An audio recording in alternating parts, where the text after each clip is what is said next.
Բարոնախարար, շնորհակալ եմ ձեր ելույթի համար, երբ դուք պատասխանում եք այդ հարցին, որը վերաբերում էր Եվրոմիությունում, մյուս կազմակերպություններում միաժամանակ անդամակցելուն, լսելով ձեր հարցին, ինձ թվում էր, որ խոսում է Թուրքիայի արտգործնախարարը, բայց ողջունում եմ ձեզ ձեր մուտքը այն պետությունների ակումբի մեջ, որոնք որ ողջունում են այս ռեգիոնալ հավասարակշռության գործողությունները։ Իմ հարցը հետևյալն է. ճիշտ չի լինի արդյոք, եթե Ադրբեջանի ու Հայաստանի միջև խաղաղության հարաբերությունները կառուցվեն ժողովուրդ-ժողովրդի միջև։ Դուք ձեր ոճը այդուհանդերձ պետություն-պետությունի մեջ է։ Իսկ ինչ եք կարծում, պլանավորում եք արդյոք, որպեսզի այդ մոտեցումը, խաղաղության կառուցումը կառուցվի ժողովրդից ժողովրդի միջև։ Եվ իմ դա առաջին հարցն էր, երկրորդը Թուրքիայի եւ Հայաստանին է վերաբերում։ Ինձ հետաքրքիր իմանալ, արդյոք կա կամք, պատրաստակամություն երկու կողմերի միջև մեծացնել, այսպես ասած, շարունակել կոնտակտների երկրորդ փուլը, աստիճանը, ասեմ, կամ ֆազը, որ արդյոք դուք նույնպես Անկարայի հետ միասին գուցե պլանավորում եք, որ պետք է երկրորդ փուլը սկսել, այսինքն երկրորդ ուղղությունը գնալ խաղաղության կառուցման։ Ես կարող եմ պատկերացնել, որ ռուսները, իրանացիները գուցե նրանց մի փոքր խանգարում կամ անհանգստացնում է ռեգիոնում Ամերիկայի ներկայությունը, թեև սա ամենայն հավանականության կարող է լինել շատ, ոնց որ ասեմ, մասնավոր նախաձեռնություն, որի մեջ դուք ընդգրկվեք։ Ես ինչքան ինքս եմ հասկանում, այս կորիդորը իրականացնել, այս միջանցքը իրականացնել համար կարող են մասնավոր ընկերության ներկայություն։ Ինչպես եք դուք դիտում արձագանքը Ռուսաստանի եւ Իրանի այդ նախաստորագրմանը Վաշինգտոնում այն պայմանագրի եւ այն փաստին, ինչպես եք վերաբերում, որ Վաշինգտոնը հայտնվելու է տարածաշրջանում։ Շնորհակալ եմ։ Ես ուզում եմ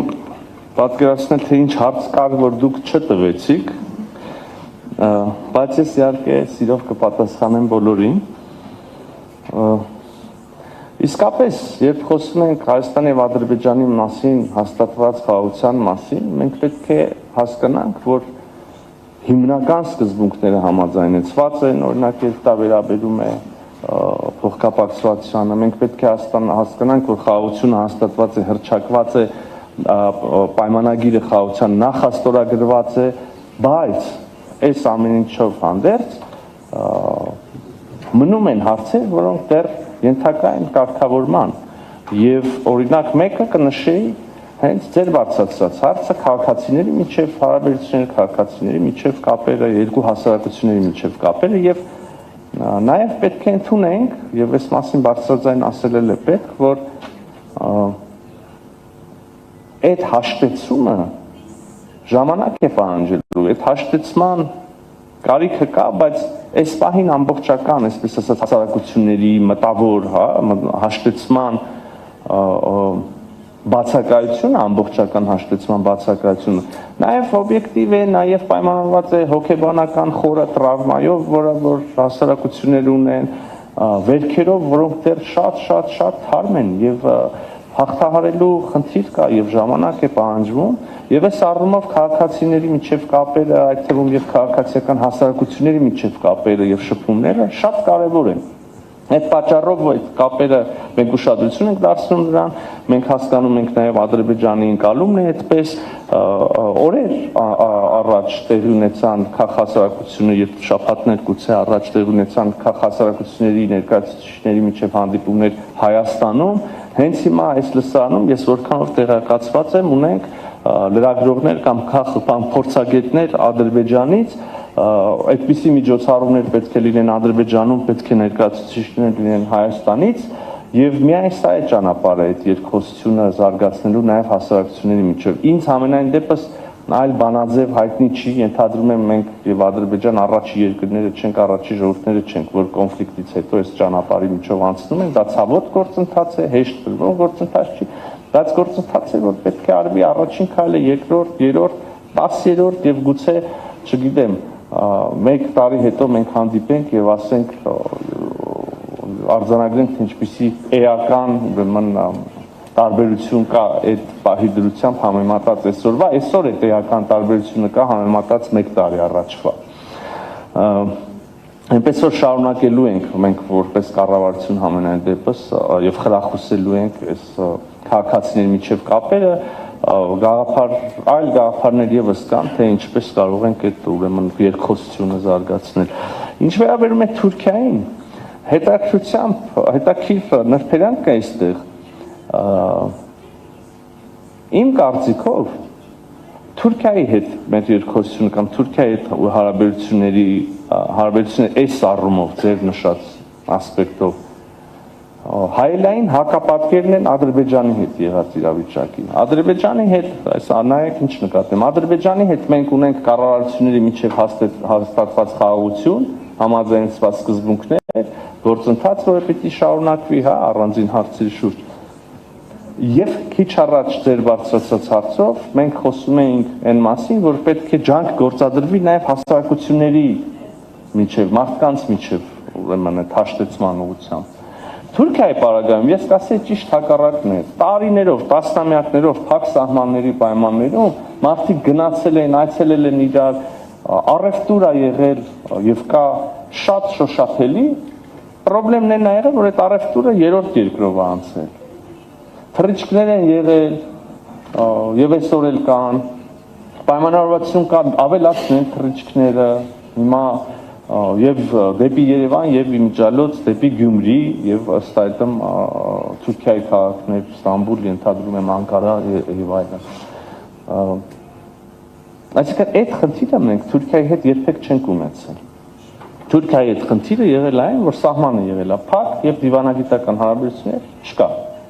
Հիմա ես պետք է ուրախությամբ արձանագրեմ, որ Թուրքիայի հետ մենք ունենք շատ, իսկապես շատ ինտենսիվ եւ բովանդակային քաղաքական երկխոսություն։ Եվ դա այդ գործընթացը եղել է շատ հանրային, բոլոր հանդիպումները, վարչապետ Փաշինյանի այցը Թուրքիա, իմ այցերը եւ մասնակցությունը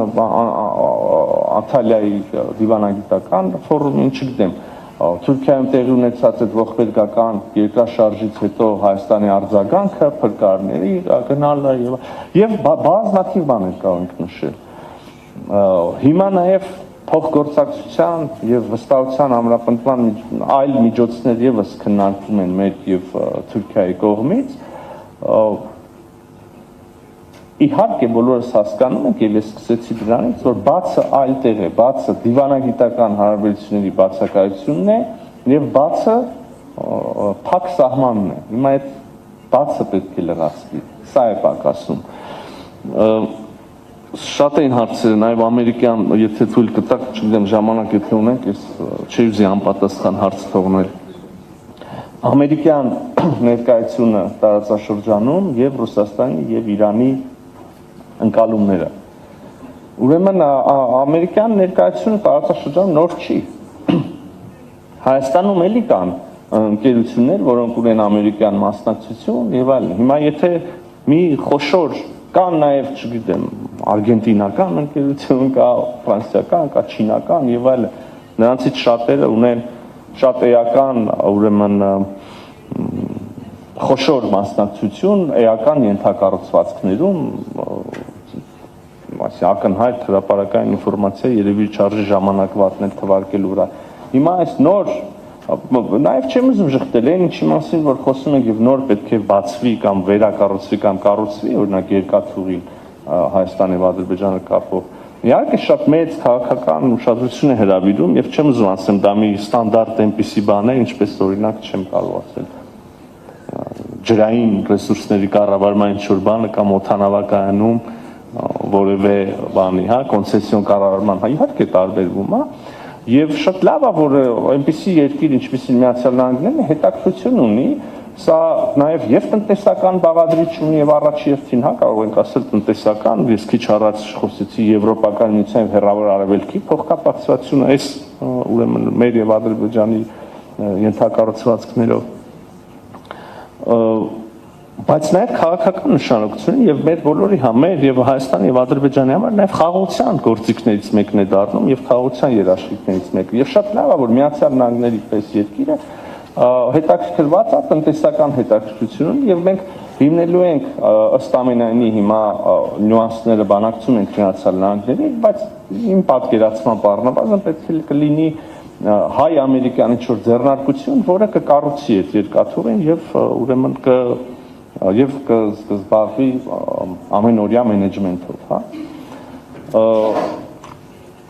Սա չի նշանակում, նորից այդքան խոսում ենք, բայց տարբեր հարցերի մեջ ես այդ ենթատեքստը տեսնում եմ, սա չի նշանակում ամերիկյան վերահսկողություն ենթակառուցվածքի նկատմամբ։ Սա բոլոր այն հարցերը, որոնք վերաբերելու են ինքնիշխանությանը, իրավազորությանը, լուծված են։ Լինելու է Հայաստանի ուղիղ ինքնիշխանությունը այդ ենթակառուցվածքի նկատմամբ, գործելու է Հայաստանի ուղիղ իրավազորությունը, այստեղ երկրորդ կարծիք լինել չի կարող, որովհետև առնվազն դա ստորագրված է արդեն եւ հրապարակված է։ Եվ հետեւաբար վերահսկողություն, անվտանգություն, դրանից բխող բոլոր բաները դա Հայաստանի Հանրապետության ինքնիշխանային բացառիկ իրավունքն են եւ այդ իրավունքը որևէ կերպ չի խախտվելու։ Խոսքը գնում է տնտեսական մենեջմենթի կառուցման եւ մենեջմենթի մասին։ Այ սրա համար էլ, քանի որ սրա մասին է խոսքը, մտահոգություններ չեն հնչել պաշտոնական Թեհրանից կամ Մոսկվայից։ Ես կարող եմ կային իհարկե վերլուծություններ կային, երբ որ դեռ պարզ չէր դետալները եւ այլն, եւ ներկայացվել է եւ Ռուսաստանի Դաշնության եւ Իրանին եւ ողջ աշխարհին այդ պայմանները, որի շատ համառոտ, բայց էական նկարագրություն ես քիչ առաջ տվեցի եւ ահա այս պայմանները որևէ կերպ մտահոգիչ չեն ոչ Թեհրանի համար, ոչ Մոսկվայի, ճիշտ հակառակ, օրինակ եւ Իրանն է հետաքրքրված այս փոխկապակցվածությամբ եւ Ռուսաստանի Դաշնությունը ես կարող եմ վկայակոչել օրինակ Ռուսաստանի փոխվարչապետի հայտարարություն, դա է գալիս մտքիս առաջինը, որը ուղղակի նշեց օրեր անց Վաշինգտոնյան համաձայնությունից հետո, որ իրենք էլ հետաքրքրված են եւ ուզում են որևէ կերպ մասնակցություն ունենալ ի վերջո այլ ենթակառուցվածքներ, այլ երկաթուղիներ Հայաստանում նաեւ մենեջմենթ իրականացում է ռուսական ընկերության կողմից, այնպես որ իսկապես նորից ու նորից վերադառնալով ձեր ձևակերպմանը ստեղծված է այնպիսի մի հավասարակշռության կետ, որը շահավետ է բոլորին։ Սա է ամենայն դեպս իմ ընկալումը եւ հենց դա էլ երաշխիքն է նրա, որ այս ամեն ինչը կկենսագործվի եւ կունենա երկար կյանք։ Ներողություն, մի փոքրիկ տեխնիկական դետալ էլ նորից։ Ես հասկանում եմ, որ հիմա բոլորը ովքեր ասում են միջանցք, նկատի ունեն տնտեսական միջանցքները, լոգիստիկ ուղիները, որոնցով հետաքրքրված են աշխարհի բոլոր երկրները, բոլորը հիմա փորձում են ինչ-որ նոր միջանցքներ գտնել։ Հարցը այն է, թե ով ինչ է հասկանում այդ միջանցք ասելով։ Մենք էլ Հայաստանում ունենք հյուսիսարավ ճանապարհային միջանցք, անունը տենց է։ Կան բազմաթիվ այլ այդպիսի միջանցքներ, որոնք միայն ողջունելի են բոլոր հնարավոր մասնակիցների կողմից։ Այս դեպքում, երբ որ ասում ենք միջանցք, կա մի նրբերանգ եւ ես կխնդրեի չօգտագործել այդ տերմինը համենայն դեպս ենթակառուցվածքների այն կտորի մասով, որը կապելու է, որը անցնելու է Հայաստանի հարավով։ Ինչու՞, որովհետեւ մենք քիչ առաջ խոսում էինք այն մասին, որ տարբեր երկրներ բանակցությունների տարբեր փուլում այս կամ այն կերպ ցանկություն են ունեցել օրինակ անվտանգային կամ ռազմական ներկայություն ունենալ երկաթուղու երկայնքով կամ համենայն դեպս այդ գաղափար օդում եղել է, անդադ խոսվել է եւ այլն, կամ վերահսկողություն ունենալ այդ ենթակառուցվածքի նկատմամբ։ Ես արդեն ասացի, որ լինելու է դա Հայաստանի Հանրապետության բացառիկ իրավունքն է, բայց մենք հիշում ենք դեռ այդ բանակցությունների ընթացքը։ Եվ եթե որևէ մեկը սենյակում ասում միջանցք, մեր մոտ մեխանիկորեն արթնանում է այդ մտահոգությունը, որ ինչ որ մի թաքնված այլ մտադրություն կա այստեղ, որը կարող է վնասի Հայաստանի Հանրապետության ինքնիշխանության։ Հետևաբար կա այդ ենթակառուցվածքի պաշտոնական համաձայնեցված անուն, որի տակ կա վարչապետ Փաշինյանի ստորագրությունը, նախագահ Ալիևի ստորագրությունը, նախագահ Թրամփի ստորագրությունը, եւ ես ձեզ կարող եմ վկայակոչել, եւ չեմ էլ հիշի ամբողջական ցանկը, բայց կարող ենք ինտերնետում գտնել բազմաթիվ երկրների ղեկավարներ եւ միջազգային կազմակերպություններ հեղինակավոր, որոնք ողջունել են հենց այդ անվամբ ենթակառուցվածքի ստեղծումը, այդ պայմաններով ապաշրջափակումը։ Եվ այդ անունն է TRIP, Trump, route for international peace and prosperity, trip ուղի։ Սա է, ինչ որ լինելու է Հայաստանի հարավում։ Մնացած ով ինչ սիրած անուն ունի իր մտքում կամ ով ինչ բան է գրում, երևի կիրառելի չի։